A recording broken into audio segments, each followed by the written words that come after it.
Welcome to everyone who is with us online this morning.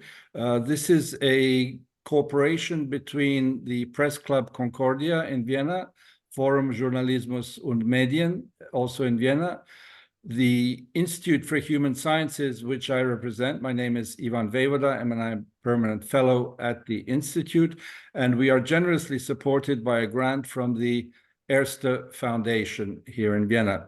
This is a regular event in a series that we do, understanding the context of European society, politics, and state. And today we will be discussing the upcoming EU elections that are less than a month away, and the question of the rise of the far right. We have a great group of speakers, which will be introduced by my friend and colleague, Mirjana Tomic, who is the spiritus movens behind these events. So, Mirjana, to you. Thank you so much, Ivan. Good morning, everybody. Thank you so much for joining us for this webinar on the elections for the European Parliament and the rise of the far right, which policies could be in peril. At the moment, the European Union and EU countries face several simultaneous crises and challenges: migration, climate change, war in Ukraine, war in Gaza, competitiveness deficit, relations with Russia, relations with China, possible enlargement, to name only a few. According to all the polls, there will be a surge of the far-right MPs, most significantly in the countries that have numerous deputies like Germany, France, and Italy.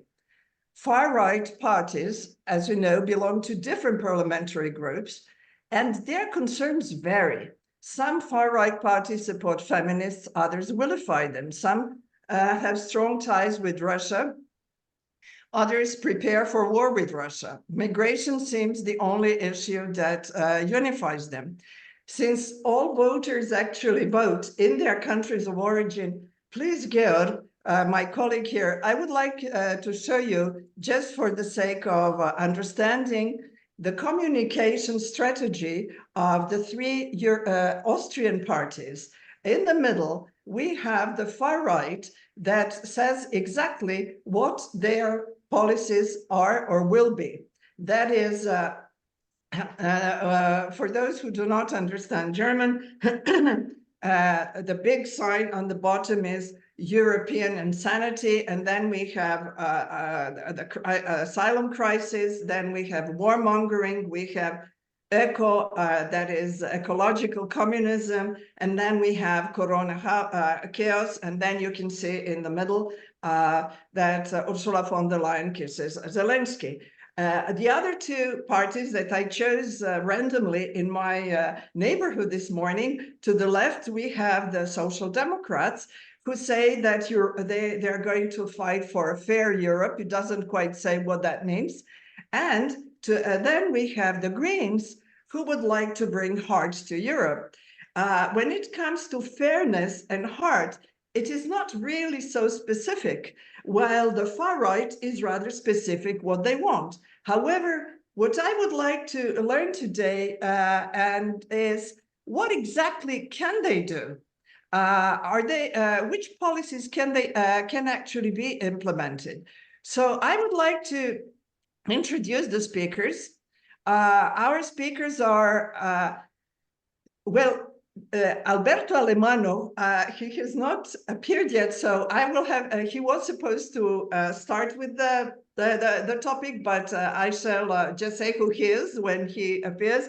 He's the Jean Monnet Professor at ERSTE in Paris. He's Italian, living in Spain and teaching in France. And his research has been centered on how the law may be used to improve people's lives, in particular through the adoption of power-shifting reforms, countering social, health, economic, and political disparities. Marlène Laruelle is a research professor. She's a French woman in Washington, so no one is really in their place of origin. A research professor of international affairs and political science at the Elliott School of International Affairs at George Washington University. She's also director of Illiberalism Studies program at George Washington University and the former director of the Institute of European, Russian, and Eurasian Studies. Marlène will be speaking about foreign policy. Should the far right increase, as expected, the number of deputies? And then we have Heather Graby. She's a senior fellow at Bruegel in a think tank in Brussels, as well as a visiting professor at University College London and KU Leuven. The focus of her research is political economy of the European Green Deal and how the climate transition will change the European international relations and external policies. She's a political scientist who's also been a director of Open Society European Policy Institute in Brussels, and earlier she was a deputy director, was a senior advisor to the European Commissioner Olli Rehn, responsible for policy in the Balkans, that is for EU enlargement. I think that my first question to Marlène is, can Europe tackle all challenges at the same time? The war in Ukraine, competitiveness, climate crisis. And we are also considering also the fact that Ursula von der Leyen has announced that she does not exclude the alliance with some far right parties. And according to many analysts, Italian Prime Minister Giorgia Meloni might have bigger role in the coming parliament. Please, what is the picture, Marlène? Go ahead. Well, thank you so much. Good morning, everyone. Thank you for the invitation. Yeah, the question of the role of the far right after the June election and how that will shape EU foreign policy it's a difficult question, in fact, to answer for several reasons, and I will be mentioning them and then have a kind of a broader overview of the different foreign policy aspect. The first one, and you just mentioned it, in fact, is that in fact you have fluidity and this kind of permeability between what we identified as far right and the mainstream conservative right. It's a fluidity that is both in terms of ideological theme, especially around migration or Green Deal, and it's also a fluidity in coalitions at the European Parliament.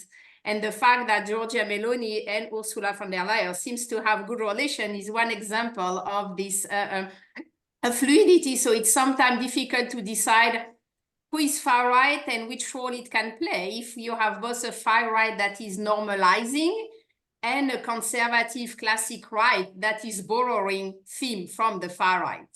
So that's the first aspect. The second one is that the far right hasn't been in power alone in many European countries with ministries related to foreign policy affairs, right? So the far right doesn't have a kind of a statecraft tradition that we could look at. We have more or less Meloni as an example, and we just said about her kind of normalization once she's in power. And then in the US, we had Trump, but the US is a very specific case in terms of its foreign policy.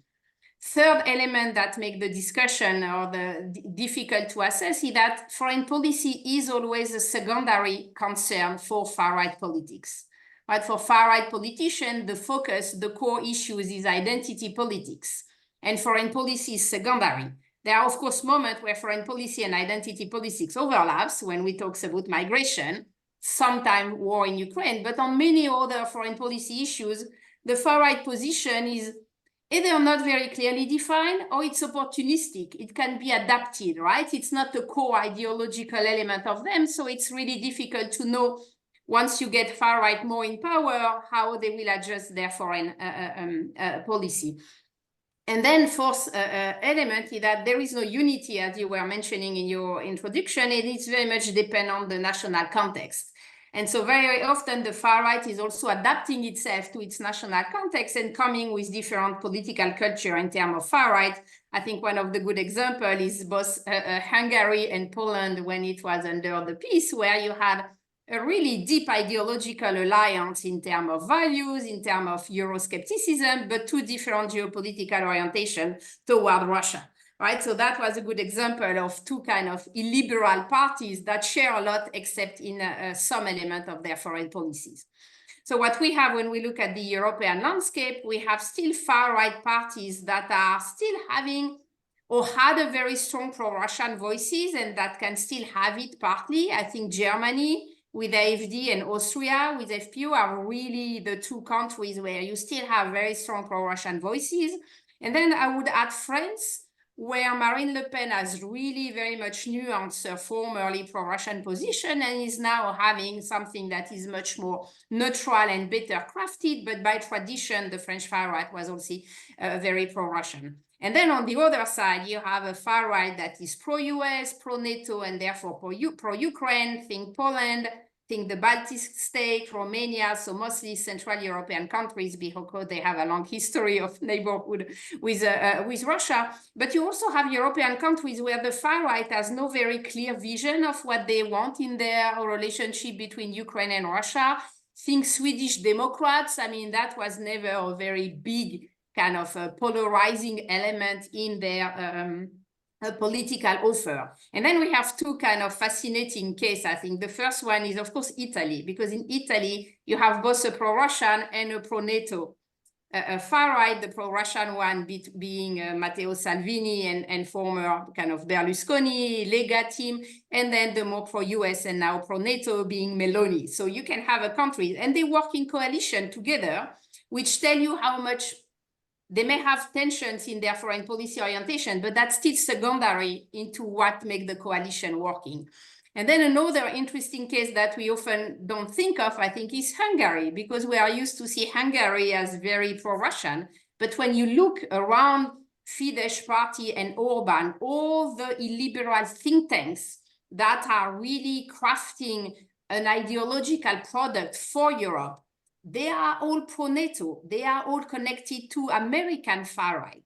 There is no Russian voices in this intellectual milieu around Orban. It's all very pro-NATO, very pro-US, not pro-NATO, but pro-US and kind of pro-Trump, right? So Hungary is in fact a much more complex case than what we would imagine. So that's this kind of four elements that make it difficult to know exactly what could be, or to predict, to forecast what could be foreign policy issues if we have a stronger far right at the EU Parliament. I think it will depend concretely of, do we have a real tsunami of the far right at the European Parliament, or it just some rise but not dramatically changing the parliament landscape? As you said, it will depend of the alliance that will be done inside the parliament between the different parliamentary groups. It will depend of the European Popular Party strategies. It will depend of the ID, Identity and Democracy, and the European Conservatives. So you have three groups where far-right or illiberal leaders could be dispatched. And then depending on the alliance, that may have an impact. And of course, their alliance is built depending on their geopolitical orientation, but also personal friendship or unfriendship, and just branding issues, right? If you belong to a far-right party that want to be normalized, like Marine Le Pen, you don't want to find yourself in a parliamentary group with parties that are considered too radical for your own branding. So it's always difficult to know how that will be adjusted and the kind of negotiation that will be happening. It will also depend on the ability of the EU Parliament to go to conflict with the EU Commission and the Council, depending on the foreign policy issues. We don't know how much that will be a conflictual relation or not. And of course, big elephant out of the room, it will depend if Trump is elected in the US in November or not. Because if he's elected, it will, of course, dramatically probably change the foreign policy issues for the European far right. So if we go very briefly, like issue by issue, the war on Ukraine is probably the element where we think the far right could have the most rapid impact. There will probably be more voices calling for stopping funding support to Ukraine. not in the name of pro-Russian arguments, but in the name of kind of isolationist aspect, like we cannot afford, it's too expensive for you. There will, of course, probably be also voices trying to stop discussion on EU accession for Ukraine. We may see the return of some pro-Russian voices that are very clearly visible in Germany and Austria, but I think it will be mostly kind of stopping funding for Ukraine more than being kind of celebrating Putin's Russia, because that is no more very much in tune with European public opinion. And as I said, it will very much depend if Trump is elected and if Trump is trying to kind of find a deal with Russia that would kind of go against Ukraine interest. And that would be interesting to see, for example, Meloni's position. She has been very pro-Ukraine, but she's also a big supporter of Trump. So if Trump is elected and is calling for a kind of ceasefire, will she continue to be with the EU mainstream, or will she move toward a Trumpist narrative? We don't know. And maybe she doesn't know herself, right? It will happen depending on the context. Then on the Israel-Gaza conflict, the majority of the European far right is pro-Israeli, very clearly, because they are anti-Islam. So it's like also one of these ideological transformation of the European far right, where you still have a strong tradition of anti-Semitism, but the tradition of Islamophobia or anti-Islam and anti-migrant is stronger, and therefore the position is shifting in favor of pro-Israeli voices, also because Israel is seen as a kind of a strong, ethnic democracy fighting for its ethnic identity and security, which matched ideologically what the European far right is dreaming of. And we saw that transformation, for example, in France, where Marine Le Pen became a big defender of French Jews in the current kind of tension, which is really a kind of ideological transformation. If you remember how her father was a very vocal anti-Semitic figure. In relation to China, it's pretty difficult to know how things will evolve. The far right in Europe has often anti-Chinese a narrative, but at the same time, it's pretty difficult to know if they will do more than declarations, because the economic context is, of course, difficult. But what we can imagine is to have, in fact, less so anti-Chinese vocally, but also less in concretely lecturing China on human rights, on rule of law, maybe also less EU support for Taiwan, just in the name of a kind of isolationist foreign policy. On the Green Deal, Heather will be talking about that after me. I think that's one of the big elements that we need to think of when we think about the rise of the far right. Of course, it will be mostly at the national and the EU level, but that will still have an impact globally with international implications. Think about Trump leaving the Paris Agreement in 2016. I don't think the European far right will do that, but clearly there is a very strong anti-ecological populism that has been rising, and narratives about kind of delaying any kind of climate change action, and the rise of what we call green nationalism. So all these elements, they will be visible on the international scene. And then last point on migration, which is of course the core element of foreign policy for the European far right and policy toward Africa. Here, of course, we will probably see very strong language to kind of stop migration, but here also the fluidity with the migration and asylum pact that was just passed is important to keep in mind. And if you look at what Meloni did in early January with the Italy-Africa summit, which was really a good example on how a far-right leader is trying to take the leadership of an initiative in foreign policy toward Africa, you can see it's this idea of, okay, let's help Africa to develop itself so it stops, so Africans can stay in their native countries and not migrate to us. But of course, the reality of what would mean Africa economics development is something that is largely beyond what just one country and one far-right leader can be doing. So I don't think it will really solve the migration issues. And it was also connected to some of Italy's energy demands and projecting Africa as a hub for energy. So there was a lot of criticism about, well, it's also a kind of colonial strategy or neo-colonial strategy toward Africa. So very briefly, some concluding remark. The far right potential or likely success in the forthcoming election, it will have mostly an impact on the domestic and EU level.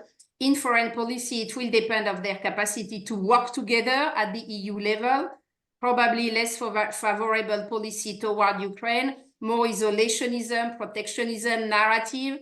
It will depend on the relationship to the US. If Trump is elected, will European far right kind of side with Trump? Will they be both kind of far right in power, but not siding together and kind of having divergent foreign policy issues? If Biden is re-elected, how will they also manage the tension? And globally, more transactional policies toward the rest of the world, which may seem a kind of departure for the EU value-oriented foreign policy, but this transactional policy is in fact much more in tune with the rest of the world and the way the global south is projecting what should be international relations. So it may be a departure from what the EU is used to see, but it's not a departure from what is considered as the norm in current days global scene. And I will stop on that. Thank you.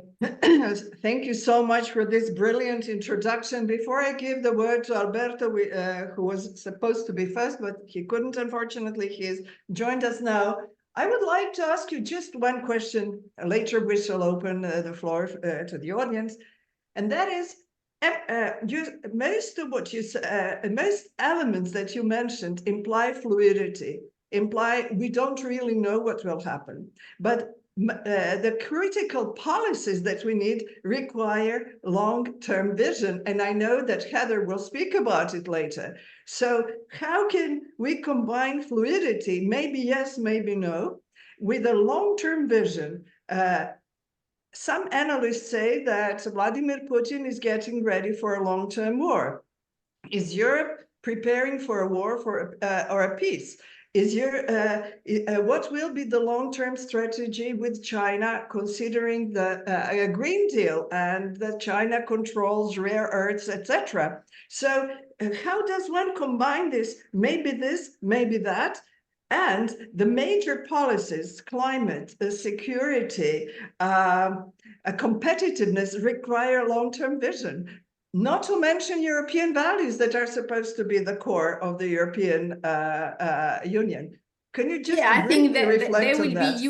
I think there will be huge tension. And if you think about what we have learned from the US during the Trump election, we have learned how you can deconstruct some agreements, and then you create this kind of uncertainty and the fact that you lose the credibility of the strategies and of the political voices if a next leader can come and just kind of deconstruct what was just done. So I think for the EU, it will be a big issue, because not only we need long-term strategy, but we need to take decision now.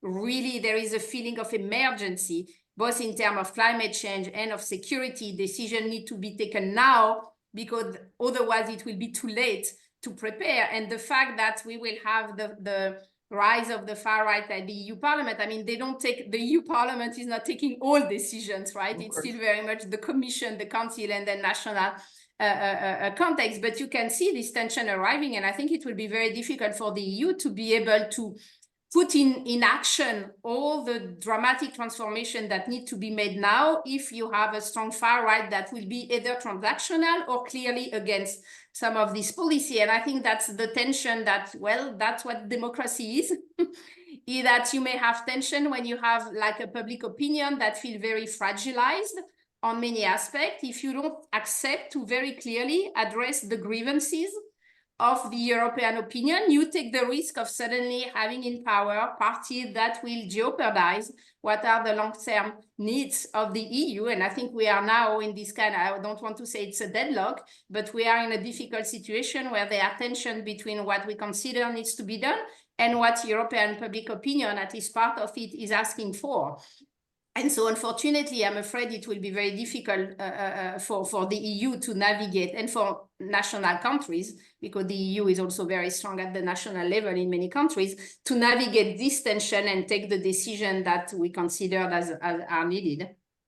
Thank you so much. I think this is a perfect entrance to what Alberto will tell us on what can the far right, what would be the impact of the far right if the number really increases, mostly on social policies and internal policies, and As I said, Alberto is Italian, living in Spain and teaching in France and traveling most of the time.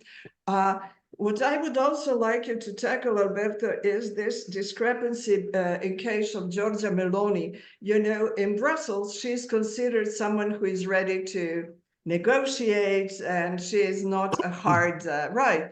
On the other hand, in Italy, she's introducing all sorts of measures that are very radical, right? Like she has 2 weeks ago or 3 weeks ago, she has allowed anti-abortion activists to enter the hospitals in Italy. So there is this disparity between what is her international role and what she does in Italy. Alberto, please go ahead. Thank you so much, Mariana, and apologies everyone for showing up a bit late. I have 2 daughters out of 3 in bed, so it was a difficult morning. Having said so, I would like to make a couple of introductory remarks about the nature of the European elections that might be leading to the result that you have anticipated, and before assessing the likelihood of a right majority in the European Parliament, which is still something some observers might indicate as a possibility, to simply say that most of the conversations we're having today are not, unfortunately, the common currency of the debate today. The current European elections are more and more national, more than they were 10 years ago. We assist to a process of de-Europeanizations. We have been assisting to 27 national debates around some EU-related issues, but not necessarily in a way that these conversations are, let's say, crossing borders, despite the fact that the number of issues occupying us and occupying our leaders are pretty much common to one another. So the overall intelligibility of the system, of the rules of the democratic game in Europe remains extremely low, and is probably getting worse instead of getting better. Having said so, as you probably know, and I think Marlene already alluded to the fact that most of the polls and current speculations would suggest that at the end of these 27 national elections taking place under a common banner, which is European elections, once you would be aggregating these citizens' preferences for different national political parties, that once in Strasbourg they need to merge into groups, might actually lead to a significant shrinking of the established parties. So not only the European Popular Party, the Socialists and the Liberals will be reducing, but potentially also the Greens, potentially also the left, which would basically give a rise to a significant increase of the national parties that today regroup in the so-called Identity and Democracy, Marine Le Pen, Matteo Salvini, AfD in Germany, and the other group led by Giorgia Meloni called European Conservatives with Moravski's PIS, but also Vox, also French Zemmour Reconquête, that all of a sudden would gain a significant number of seats capable of clearly pushing those MEPs to have a greater say into the European Parliament. How this will translate at the European level, I think it's very important to unpack the dynamic.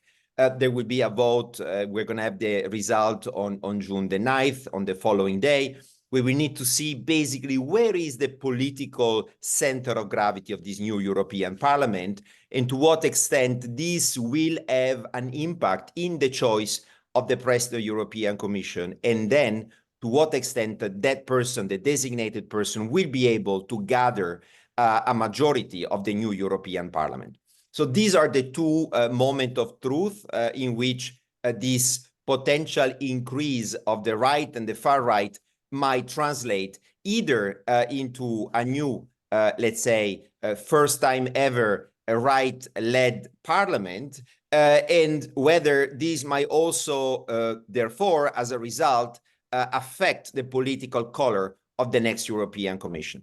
I would say most of the observers today, they seem to exclude the possibility that there will be a right-wing majority in the European Parliament. But as you certainly know, the big question mark will be which will be the positioning of the European Popular Party, the EPP. So the EPP at the moment, under the leadership of von der Leyen, seems to have opened for the first time ever the possibility of a collaboration with some parties that today are part of the European conservatives. That would basically mean that an EPP plus European conservatives plus identity and democracy might actually gain a majority of that parliament. Should this be the case, clearly we would basically see in the European Union a sort of political priorities very similar to those we've been seeing in Italy. And that's why I think your question is extremely relevant, because we do not only have Italy as a sort of laboratory of experimentation for this far-right majority, but we also see a Croatian new government that has exactly that formula. We also see the possibility of having a right-wing party-led government in the Netherlands. As you know, there is a deadline fixed by tomorrow by the negotiators that have been facilitating the coalition government. And we already got a sense of what kind of political priority this government might be taking by looking at Sweden, where the far right has been supporting the current government today. So this is the uncertainty surrounding, let's say, the procedures that might lead this right-led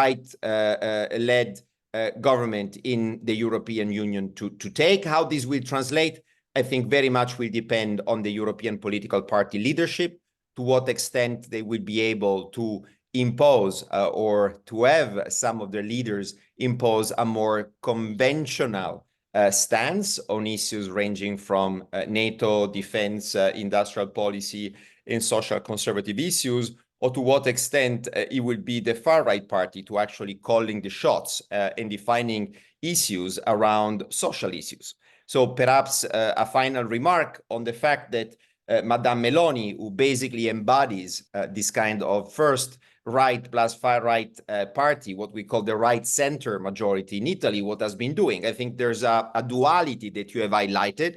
There is this sense of continuity when it comes to political economy, when it comes to the day-to-day, let's say, arrangement of society, but we've also an attempt at solidifying certain Christian religious family values that are very much part of what the constituency of Meloni want in this particular. Can you be more specific?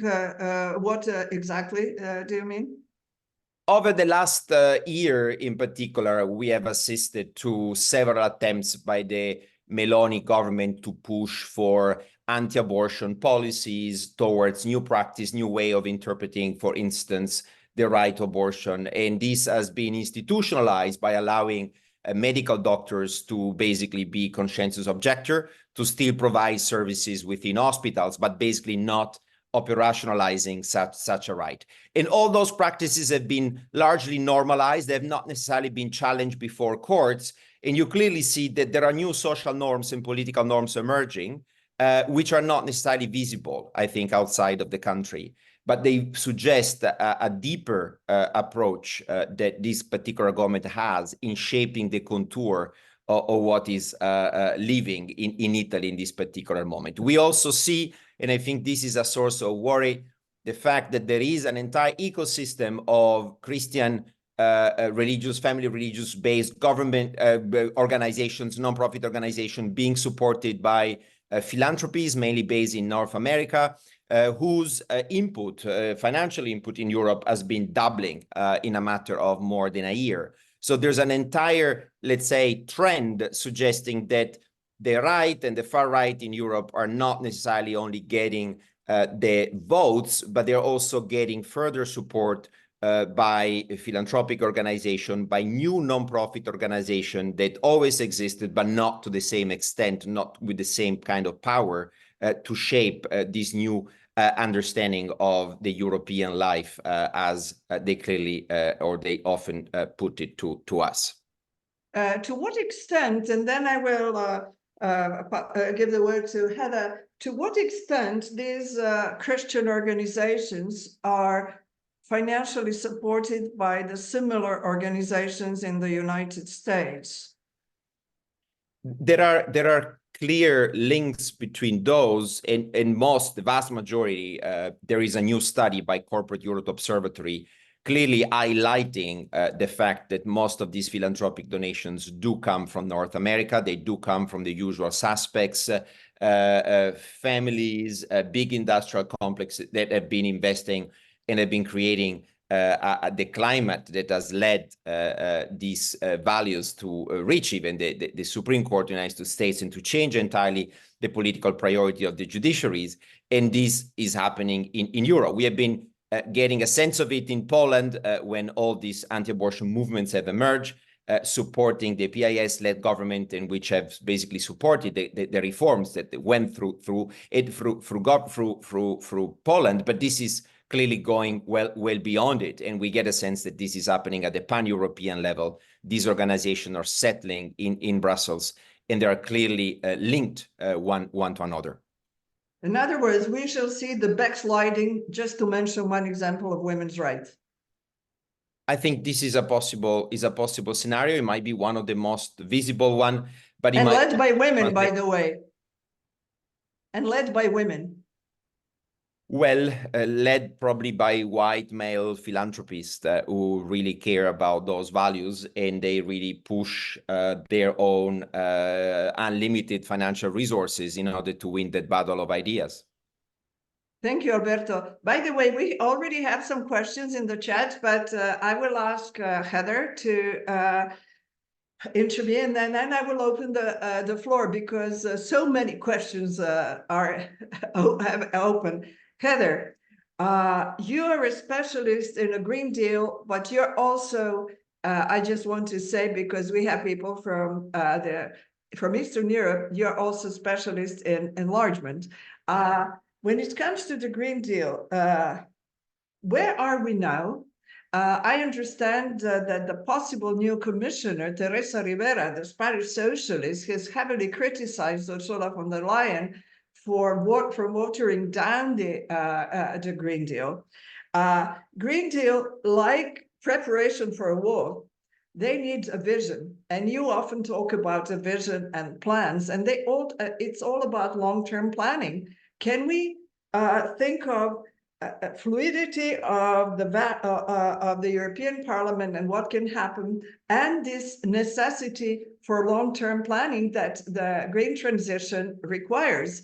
Could you please give this context of the Green Deal, where we are now, what could happen, and what probably will happen? Thank you, Mirjana, and thanks to the other two speakers for really excellent points about what's going on in Europe right now. So when it comes to the European Green Deal and to what is essentially a large economic transition towards sustainability, both in terms of decarbonizing energy and also paying attention to the impact of the use of resources on the environment and on biodiversity in particular, the European Green Deal is a very comprehensive policy to address the whole sustainability question and how to move economies towards a sustainable paradigm for the future, which doesn't deplete the earth of resources and still meets human needs. And the idea of a just transition has been at the heart of that, particularly in Europe. Hasn't yet been achieved, and I think that's one of the big questions now for the next term of the EU institutions. But it's a very comprehensive policy, and it moved in 2019 from being one policy among many to being an overarching meta policy, you might call it, at EU level. So that's one of the reasons why it began to enter into the major political debate, particularly on the far right. Until just the last couple of years, there was very little attention to environmental issues from the far right. They primarily were focusing on migration when it came to policy issues, and also some social issues. So particularly in the US, as Alberto was just saying, on abortion. In Europe, much less, although it's there in Poland, where the PiS government did succeed in restricting very dramatically the right to seek abortion for Polish women. But in Europe, abortion is not generally an issue that they've campaigned on majorly. That was primarily in Poland, whereas that is there in the US. And the far right has mostly focused on issues to do with migration and identity, as Marlene was saying earlier. Quite a range of issues around identity, but also they have focused on the European Union as a project and opposed the whole idea of European integration and this underlying anti-EU sentiment, the idea that Brussels is not working in the interests of the broad public, is a message that they have pursued a great deal. So just before coming on to the kind of details about the Green Deal, I would just say that this is really, I think I see the attention that is now being paid by radical right populist parties in Europe to green issues as a sign of the fact that these are now issues that have gone much more mainstream before. While it was one policy among many, it was quite technical, quite complex. On the whole, radical right parties don't look at technical and complex issues, though they're not of interest to them because they don't gain votes by doing that. It was largely ignored by them. It's the fact that it's gone mainstream, it's much bigger, and that it's primarily coming from at EU level. Those are the reasons why the radical right has started to pay attention to green issues. So the way we can see this is perhaps to think of it as the green wedge. It's a wedge issue, and that's usually what radical right populist parties are looking for. They want issues which motivate voters to take an interest in issues. They are looking for issues which are a source of grievance and or a source of worry. So you have both anxiety and anger and blame are primary emotions that they are appealing to. And until recently, those were not emotions that were raised by green issues. It's really been since the mobilization of younger generations with Fridays for the Future and various forms of climate action from 2017 onwards, and then that leading to a much higher priority to the green transition from 2019 at EU level. That's the reason why the attention of the radical right has now turned to green issues when it really wasn't there before. Because it has become a potential wedge issue, they're paying attention to it and they're making it much bigger. But I think the main way in which they are treating the issue is as something that needs to go away. So Mirjana, at the very beginning of this seminar this morning, you put up examples of the election posters in Vienna. I'm also in Vienna this morning. And the other poster that the FPÖ, the Freedom Party of Austria, which is the radical right party here, has put up is a list of the issues that it wants to cancel. So they have a list of issues, starting with asylum crisis, and then it says warmongering, as they call it. And then it says climate chaos, they call it that. They also sort of call it eco-communism. And then through each of these issues, they've struck a line. They simply said, we're going to get rid of these issues. These issues will disappear if you vote for us. And this idea that it's possible to make the climate crisis go away, it's possible to make migration and asylum go away as an issue and immigration simply to stop. And they actually put, we will, stop. Stop is their main slogan in the case of the FPÖ. We will make also the war go away is a very significant part of the appeal of these parties because essentially what they're doing is telling people it's possible to make these issues go away.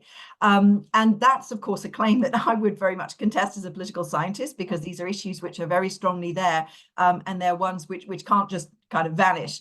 And in fact, when the Freedom Party have been in power in Austria, when they've been a minority coalition power and a party, and they may be a majority party after the next Austrian election, but in the past, when they've come to power, they haven't been able to make those issues go away, but they have focused on those in government. And I think that's one of the key points to make. Marlene started us off this morning by going through the issues that radical right parties tend to focus on. And Alberto went into that in more detail on the social side. They're very selective about which policy issues they cover. Most policy issues they don't actually touch. If you ask them, what's your view on fiscal policy? What's your view on monetary policy? How should pensions be reformed? They don't want reform. They don't come up with costed policy proposals in most areas. They pick and choose specific policies which they know people are either worried about or angry about, and then they focus primarily on those.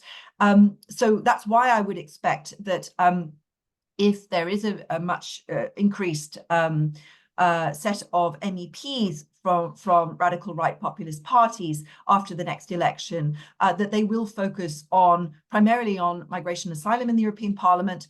They may try to block, as Marlene was pointing out, funding for Ukraine, mainly on the grounds that this takes money away from other things rather than a pro-Putin logic, as she was saying.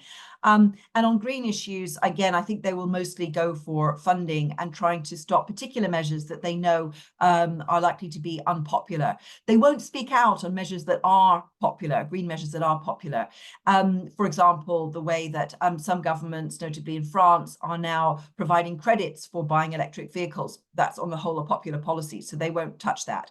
They'll go for the things like anything where there's a protest involved. So farmers, for example, farmers. Well, what they're doing is they're claiming that the farmers are protesting mainly about environmental measures. Actually, if you talk to the farmers, it's a range of issues around, they're worried about the future of farming, given the subsidies regime. It's after all, a sector that depends on subsidies. They're worried about the future of the CAP. And in fact, most farmers are concerned about the future health of their soil and water, because they know they're not going to be able to continue farming if there is ongoing pollution of the land. And so there is actually quite a lot of concern among farmers about that. But the radical right are interpreting the farmers' protests as being primarily about green issues.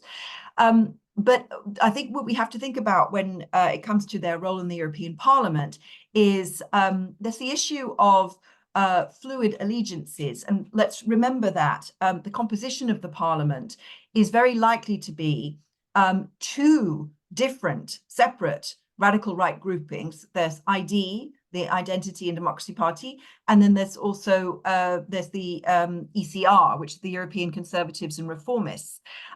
These are two separate groupings. Some of the radical right populist parties haven't decided which of those groupings they will join, and they may move between them, and those two groupings may well not vote together or work together on a large range of issues, because I think there was a comment, a very perspicacious comment earlier about that, you know, for example, Giorgia Meloni is quite cautious about allowing Fratelli d'Italia to work with some of the more radical parties on the far right, because she's in power. And for her, it's more risky to take those kinds of positions. But the majority in the European Parliament is still likely to be a grand coalition between the two traditional centre-right and centre-left parties, the EPP, European People's Party, and the Party of European Socialists.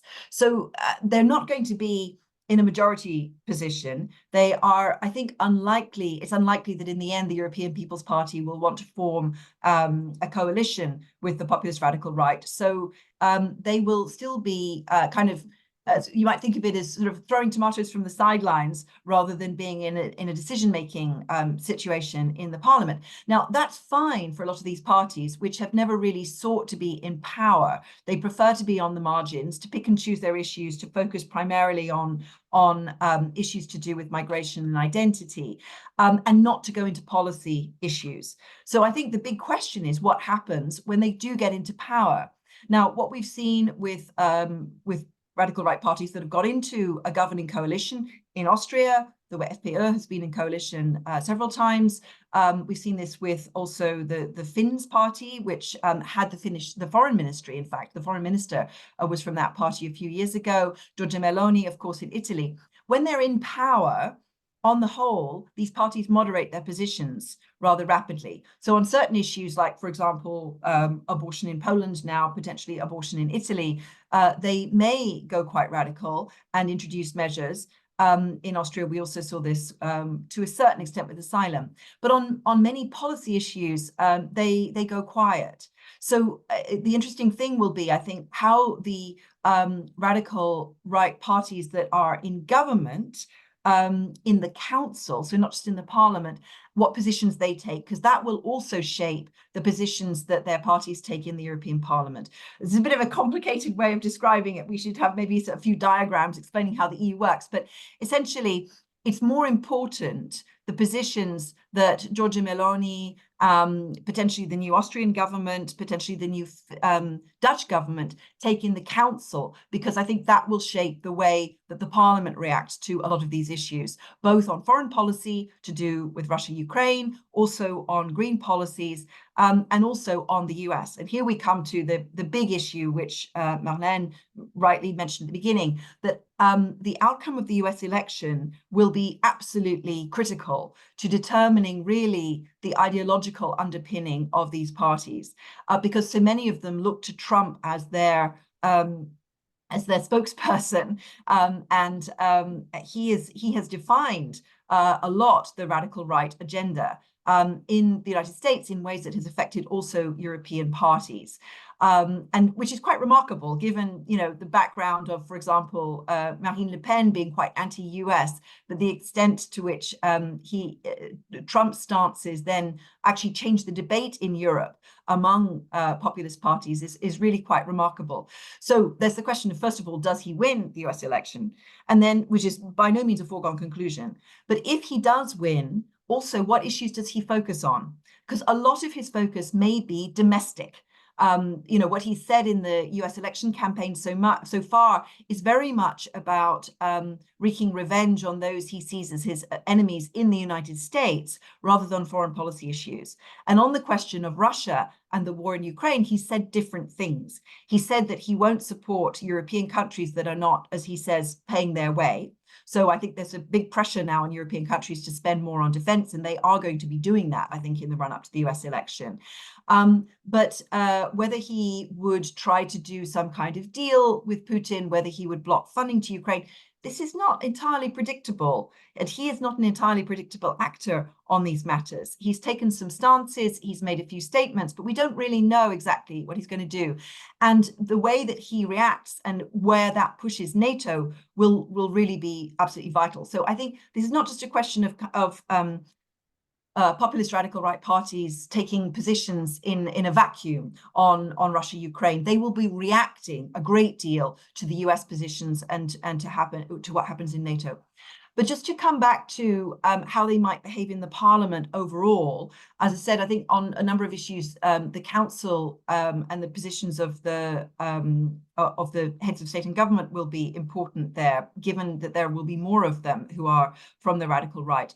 But in the parliament, MEPs from populist radical right parties have taken quite different kinds of roles. Often, many of them have simply been absent.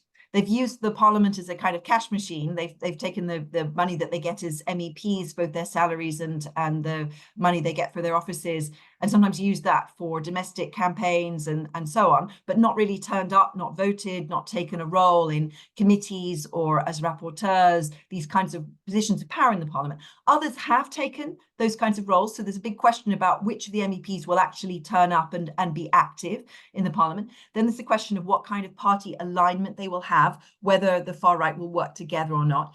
And even with these two different far right groupings in the parliament, there's the question of how disciplined they will be in voting.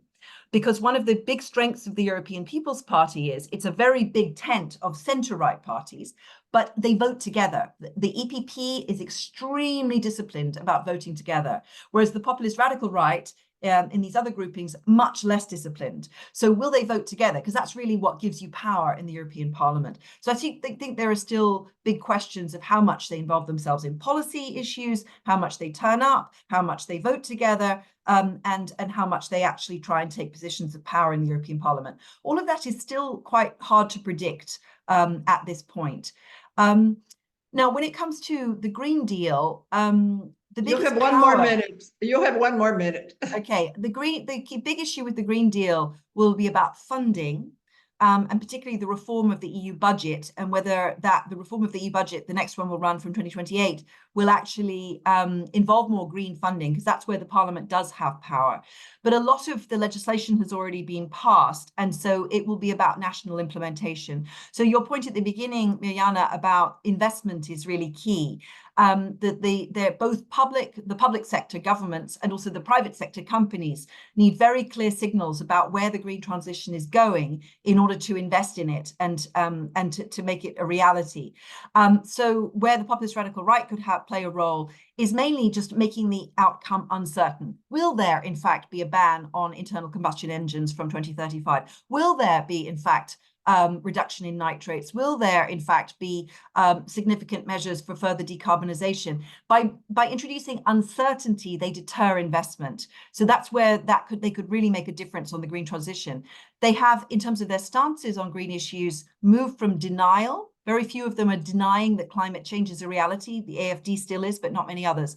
But what they're doing is raising questions about whether the measures to address climate change will be effective, and they're arguing for delay. So it's much more about uncertainty, introducing uncertainty and delay rather than denial. But yes, they could have a significant impact in deterring investment.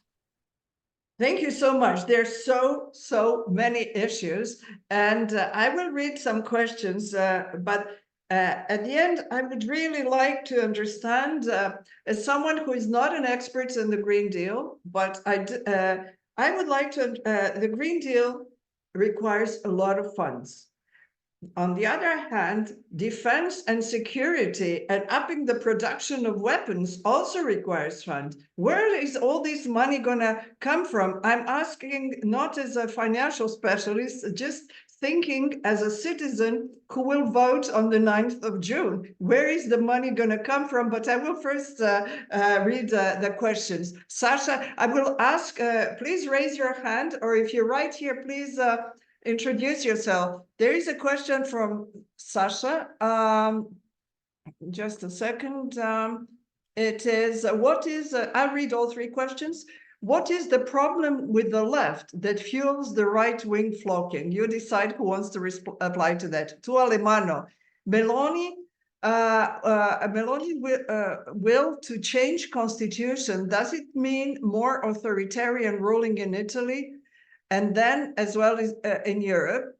And the third question from István Hedgedos in Budapest is, I know him, can there be a conflict between Meloni's pragmatism and Orbán's fundamentalism and fight against the current mainstream at the EU level? Who wants to reply to which question? I'm happy to try the first one. Go ahead. Yeah, it's of course absolutely necessary to think about the rise of the far right by looking at what are the other political offers, because it's not happening in a vacuum. And so when we look at the relationship between far right and the left, there are, I think, several elements that can be mentioned. The first one is that globally, in the majority of Western, at least European countries, the left has been seen as being less and less concerned with kind of blue-collar working classes, and that kind of vote has been captured by part of the far right. It's not as visible in all countries, but for example, in France, now we know very clearly, and we have good sociological studies on how Marine Le Pen has been able to capture the blue-collar votes that was previously a left-wing votes, and that the party which represent the left, for example, Jean-Luc Mélenchon and his party, La France Insoumise, are gathering mostly votes by people who are kind of white-collar type, but no more the blue-collar one. So that's one aspect. I think in Central Europe, also the feeling that social democracy, and that works in fact for the whole Europe, is no more able to transform politics, that the alternance between what is right and what is left is not really working, is also contributing maybe not so much to people voting far right, but to people abstaining, with the idea that the left is not coming up with any kind of transformative solution. And then you have a radical left that has emerged that is very much connected to also ecological, environmental transformation, and that come with a very radical, this time transformative project. And they have become, at least in the language of the far right, one of their key enemy, where it was very visible in the flyer of the Austrian far right party, where there was this eco-communism mentioned. In Germany, AfD is really fighting against the Greens, so it has really become a kind of ideological fight, not only on the kind of classic right-left division, but also on this kind of ecological environmental aspect that I think has also become very polarizing, on migration, and on kind of LGBT right, or kind of progressive versus conservative values. So you have still several elements that are dividing the right and the left toward values, inclusiveness or exclusiveness of the nation, and relationship to environmental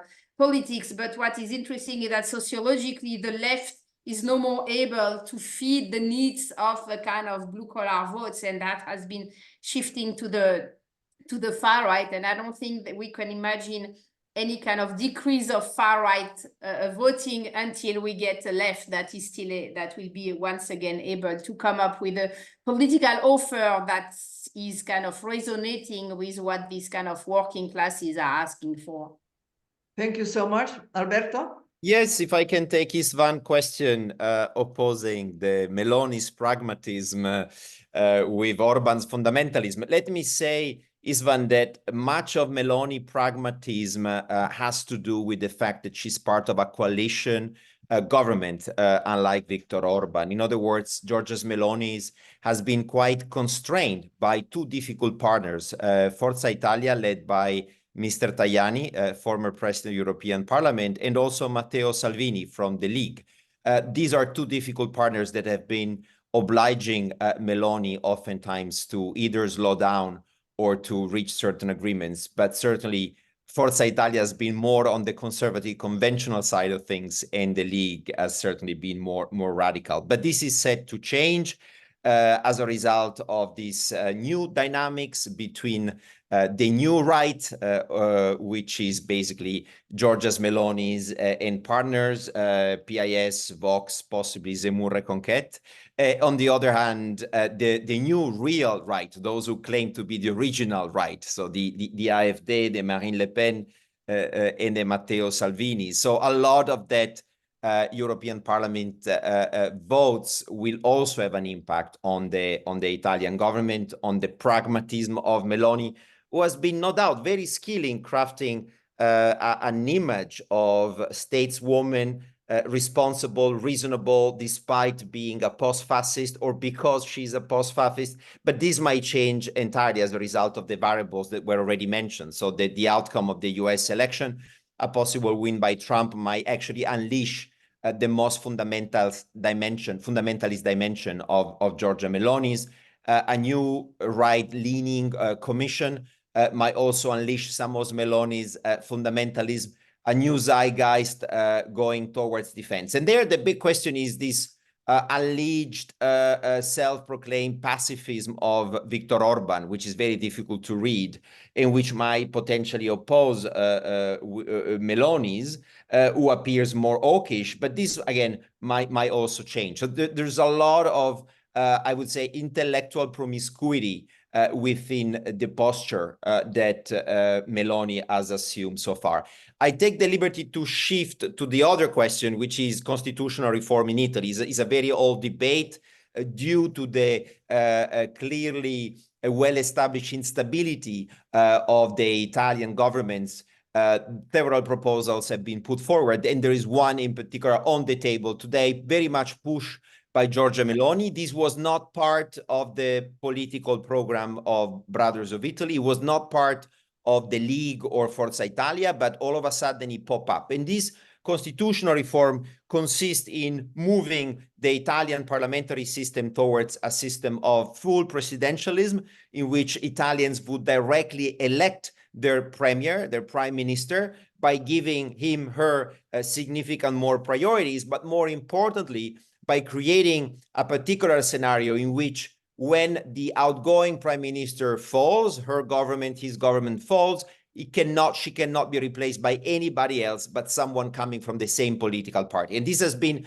the very contested issue in the parliamentary regime of Italy, the fact that the president of the republic can actually designate anybody else. That's how we could get so many technocratic governments. You might remember Amato, you might remember Monti, Dini, and many others. All those were possible because of this reform. Is this reform a done deal? Far from it. It's very contested, not only by constitutionalists to try to explain that the whole spirit of the Italian constitution after Second World War was to avoid any form of presidentialism, and therefore to embed checks and balances that today exist, even though they slow down and render the system less stable. But then neither the Matteo Salvini League nor Forza Italia seem to support the reform. And as you know, as in most parliamentary regime, the constitution says that unless a very high qualified majority, 2/3 of the parliament is in favor of the reform will not go through. And if it doesn't, there might be a referendum, which would be very difficult to win for Meloni, despite her popularity today. So I'm not very optimistic, luckily enough, but of course there is concern about the fact that this proposal has been put forward, and which suggests a certain presidentialist and potentially authoritarianism in the way in which she conceives power in Italy and potentially in Europe, Giorgia Meloni. There is another short question here in the chat. Do the experts expect Macron to promote Draghi for Commission President? Who would like to reply to that? I think the talk in town has been that Macron hasn't been endorsed von der Leyen insofar as he would like to extract as many possible promises, commitments by her running for a second mandate, and he would have been using Draghi as a possible currency to get what he wants. I'm not necessarily convinced about this narrative, but very curious to hear from Eder and Marlene what is their opinion. I think Draghi has been thrown into the game at some point more as a potential president of the Council of the European Union, basically as the chairman, somebody who has the authority, is perceived as a European leader, despite not having run for office, not even once in his life, but certainly with a positive track record and be virtually accepted by everyone, despite his quite pro-European stances in his speeches and forthcoming competitiveness report. I see it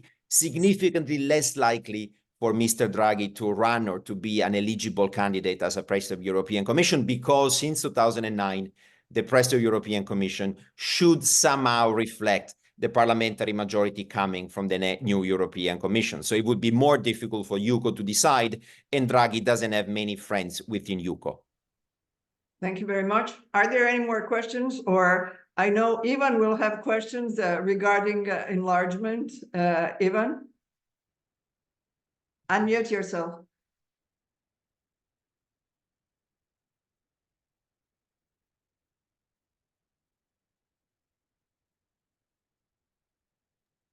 Yeah. Yeah, sorry for taking so long. This is the first time I'm using Zoom, so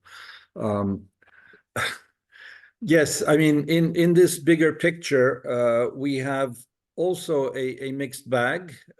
We have Orban, who is very supportive of enlargement for reasons that we understand. Hungary has always been, under all governments, very positive about enlargement. So have the neighbors, Italy as well, not to mention the southern neighbors, European members like Greece or Bulgaria and Romania. And France is, of course, the if I can put it like that, the newcomer to the enlargement after having been very skeptical about it until 2019. So how do you see that issue of enlargement?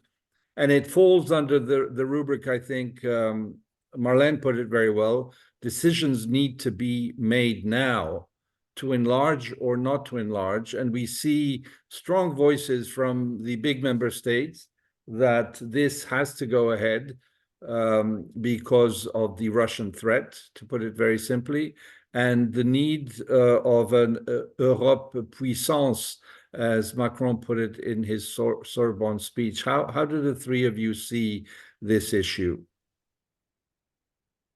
I'm happy to begin. I think it will be very difficult discussion because you have different political forces with different opinion, and then you have national context and tradition. And I think the problem is not so much, I mean, the problem is not to have new members joining. The problem is how do you reform the EU to be able to do the enlargement. And so you need to go through a very deep phases of transformative reforms before being able to open. And in the current context where we have all this kind of emergency situation and a kind of polarization of the public opinion, I think it will be very difficult for leaders. And I know we are used to say that EU is kind of getting transformed and strong when it's in a period of crisis. But so far, I didn't see any kind of genuine agenda on how do we put everything on the table and we reform the voting rights, the agricultural policies, and so on, to the point that it will, after that, allow us to discuss the enlargement. So there are still so many steps toward the reform before the enlargement that I think the discussion is still, it needs to be launched, but it's still very far away from where we are now. Heather, would you like to add something? Yes, I think at this point in time, the issue is really geopolitical, both because, as Ivan just pointed out, the biggest, most fundamental change that has happened in the past 2 years is the shift in France's position on enlargement. France was always in the past quite cautious about further enlargement.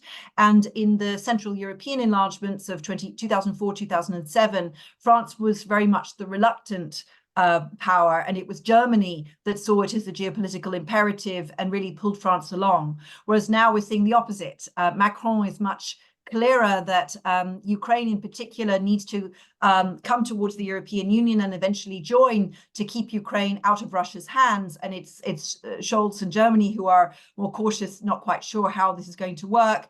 And I think also much of the what we're seeing in terms of the debates and the negotiations inside the European Council are also about geopolitics. So, for example, Viktor Orban has held up funding to Ukraine on several occasions, as well as the launch of the accession negotiations, in order to get concessions from the other leaders on the EU money, which has been withheld from him because of problems with mismanagement and corruption in use of EU funds in Hungary. And therefore, there was rule of law conditionality put on it by the other member states. So he's held those funds and Ukraine's start of negotiations hostage to those domestic interests. But I think there's also a geopolitical issue where he does not see Russia as a strategic threat in the way that France and other member states do.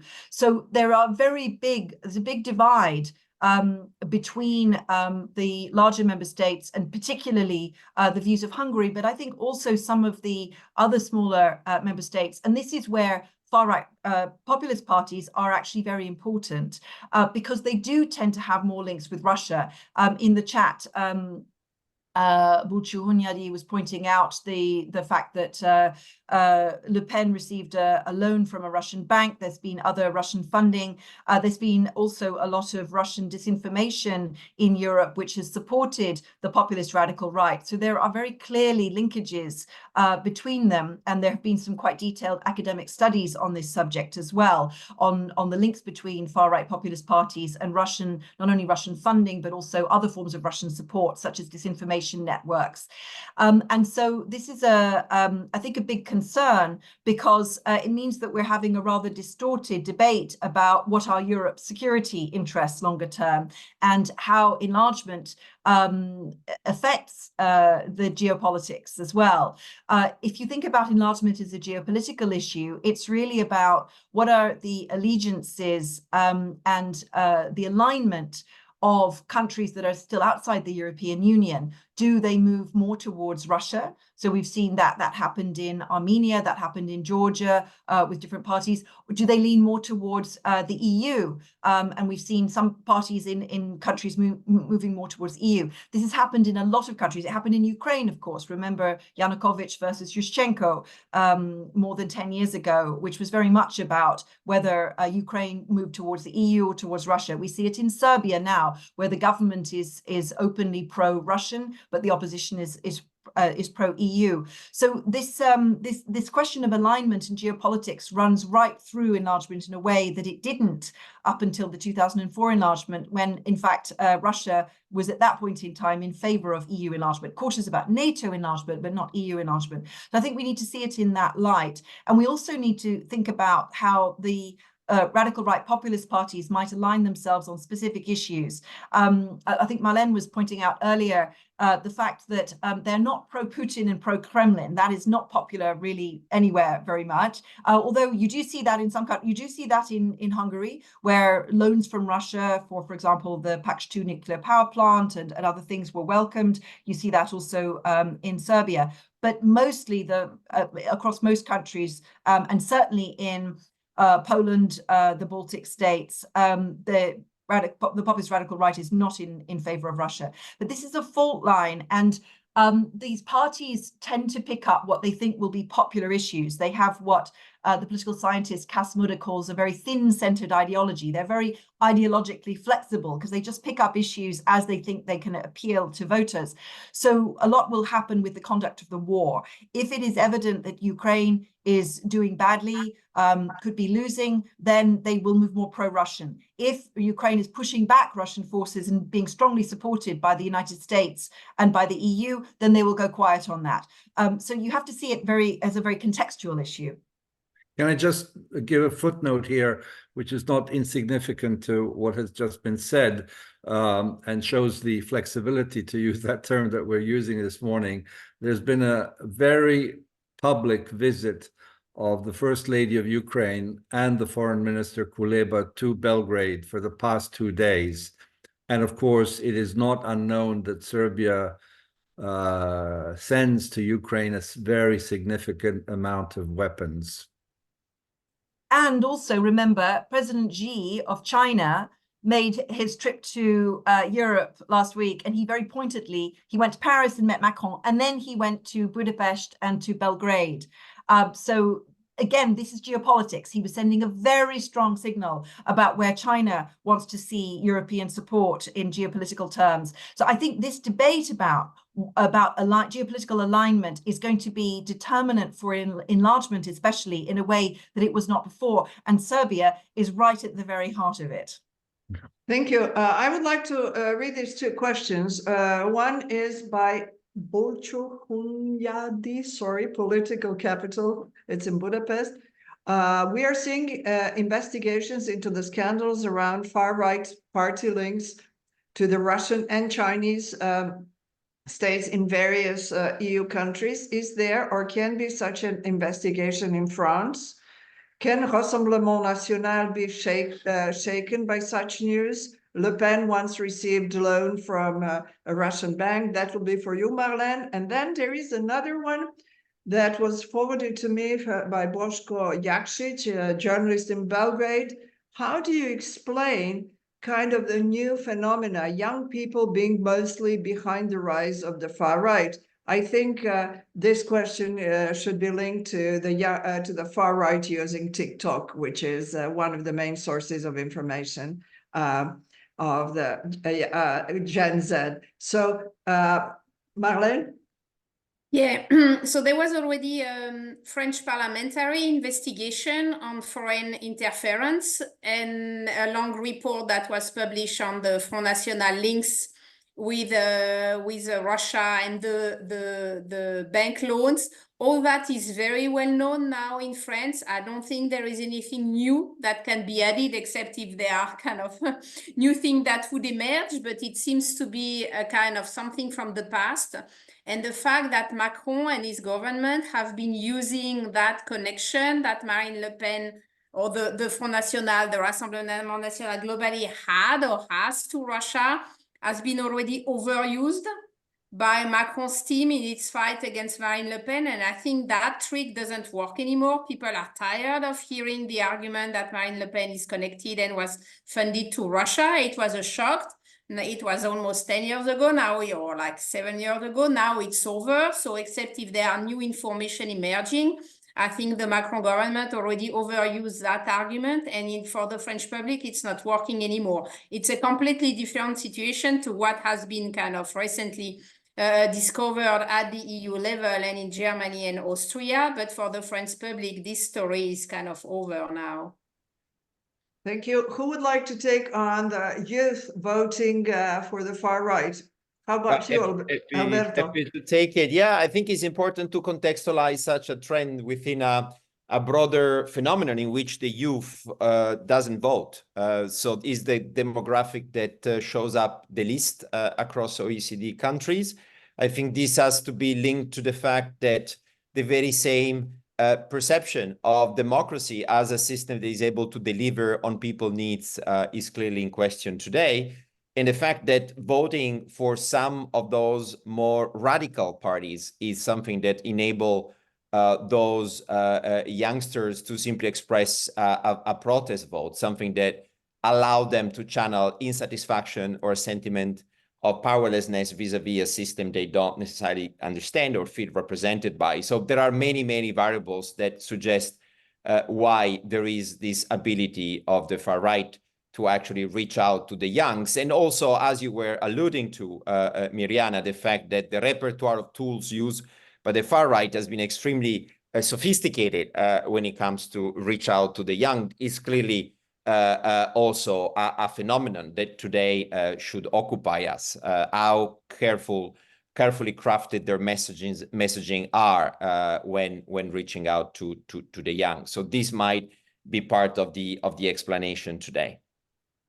Can I add something on that question? Sure. And second, Alberto, I think that there is the dissatisfaction aspect, so the kind of protest voting, but there are also confluences of that are more ideologically grounded. If you look at European surveys, young Europeans are much more patriotic than younger were in the previous generation.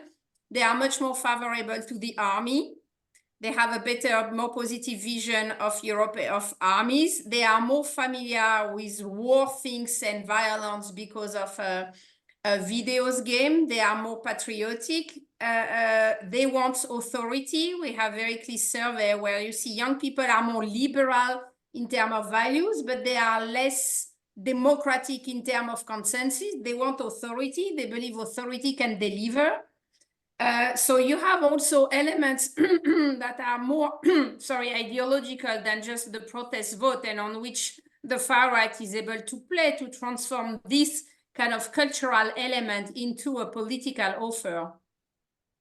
But don't you feel that what they call now far right radical, different names, have, like what I showed at the beginning, at least here in Austria, they have a clear message. I'm not saying it's good or bad, but when they say we want to, as Heather explained, we want to delete the problem of migration, we should take away the problem of ecological communism. That's a very clear message. When the Greens here, who are, by the way, rather important, when they say we want Europe to have a heart, what does that mean? Or when the Social Democrats say we want a fair Europe, what does that mean? The far right has a very clear message, and it may be a wrong one, but it is a clear message. That's I don't know if you agree with that. I don't know if it is the case in other European countries. I can just add one sentence on that, and maybe Alberto will have more to say. But I think for me, it's also the price that liberal mainstream parties are paying for having been pushing for a kind of technocratic narratives, a kind of, post-ideological, post-politics language. And I think that's not what people want. People want, a récit, a grand narrative about, where we are going, who we are, how are we connected together, what is the meaning of things. And I think we have been, the liberal mainstream has been using a very kind of, data expert-centric language that I think doesn't work anymore. Because people need stories, they need storylines. And I think the radical left has a grand narrative, the far right has one, but everything in the middle has a narrative that cannot be really heard because it's not a grand narrative. Well, I think there are two very big major trends in European politics which are behind the phenomena that Marlene is describing. One is the way that right and left no longer structure the interests of the public, the interests of the voters, the way they used to. You know, in the past, you had big tent parties which covered a very large section of the population. You had the left covering workers, particularly industrial workers, and then you had the right covering the middle classes and rural areas. That's no longer the case. We have much more mobile populations, many more floating voters. You know, the post-war, very clear right-left divide has been breaking down, and that's led to quite a lot of confusion, both in the offers from parties and also in the allegiances of voters. And that's why, for example, party membership has been in free fall in many European countries over the past 20 years. But the other issue is simply that the policy choices have become so much more complex that it's actually quite hard to contest them in a democratic election. You know, which kind of carbon pricing should we be going for at European level, for example, in advancing the European emissions trading system? This is a really complicated issue, which is quite hard to explain to the voters to give them a clear democratic choice.